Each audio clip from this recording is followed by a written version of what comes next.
Foot clinics and foot care are especially important to those living with diabetes because neuropathy is so key and affects so many different people. If you don't know you've stepped on a nail, then it's really, really bad right from the start. So early detection of the neuropathy is key, and professionals will come to your community and test your feeling in your feet and provide you with simple care techniques to help you care for your feet, or how to even trim your own toenails so that you don't cut too short or in a way that will affect you in the wrong way, because infection comes on so easy and can be so quick.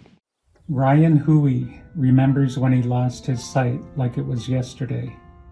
He went bowling on a Saturday night 8 years ago, and when he woke up on Sunday morning, he couldn't see. He was only 26 years old.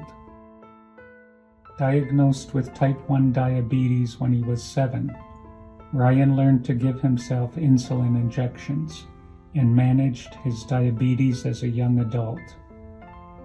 He excelled in sports, earning a college baseball scholarship. Despite his family history of diabetes, many members of his family, some of whom are Indigenous, live with type 1 or type 2. And the fact that diabetes is the leading cause of blindness in Canada for people aged 20 to 65. Ryan never ever expected to experience diabetic retinopathy firsthand. Today, Ryan is raising awareness about diabetic retinopathy and the need to improve prevention, screening, and treatment so people can avoid diabetes-related complications where possible, and also help them afford the costs related to the disease, especially when they don't have insurance.